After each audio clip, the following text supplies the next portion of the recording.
ఇందిరమ్మ రాజ్యంలో స్వంతింటి కల నెరవేరుతున్నట్లు రాష్ట్ర ప్రభుత్వ విప్ ఆది శ్రీనివాస్ పేర్కొన్నారు. గురువారం వేములవాడ పట్టణంలోని మహాలక్ష్మి వీధిలో ఇందిరమ్మ ఇల్లు నిర్మాణానికి ప్రభుత్వ విప్ ఆది శ్రీనివాస్ భూమి పూజ నిర్వహించారు. అనంతరం ముద్రాజ్ వెల్ఫేర్ వారి ఆధ్వర్యంలో నిర్మిస్తున్న ప్రహారీ గోడ సీసీ నిర్మాణానికి భూమి పూజ నిర్వహించారు. ఈ సందర్భంగా ఆయన మాట్లాడుతూ వేములవాడ నియోజకవర్గంలో మంజూరైన ఇందిరమ్మ ఇళ్ల నిర్మాణం శరవేగంగా కొనసాగుతున్నాయని అన్నారు. రాష్ట్రంలోని నిరుపేదలు, గూడు లేనివారు ఆత్మ గౌరవంతో బతకాలనే ఆలోచనతో ప్రజా ప్రభుత్వంలో ఇందిరమ్మ ఇళ్లు నిర్మించాలని నిర్ణయించిందని తెలిపారు.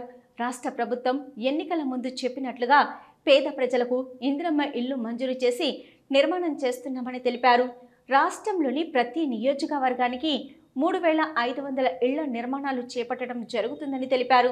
మంజూరైన లబ్ధిదారులు సొంతింటి కల నెరవేరబోతున్నందుకు సంతోషంగా ఇంటి నిర్మాణాలు చేపట్టారని అన్నారు. ఇందిరమ్మ ఇల్లు పథకం పేదోడికి గొప్ప వరం లాంటిదని, ఇల్లు లేని వారికి ప్రభుత్వం చేపట్టిన ఈ పథకం ఎంతో ఉపయోగపడుతుందన్నారు. లబ్ధిదారులందరూ త్వరగా ఇంటి నిర్మాణం చేపట్టి స్వంతింటి కల సాకారం చేసుకోవాలని పిలుపునిచ్చారు.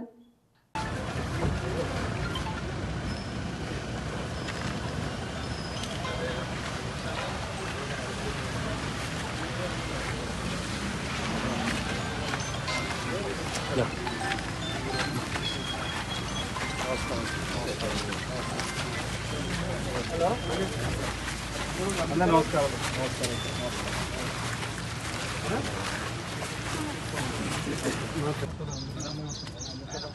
మొదలు పెడుతూ తొందరగా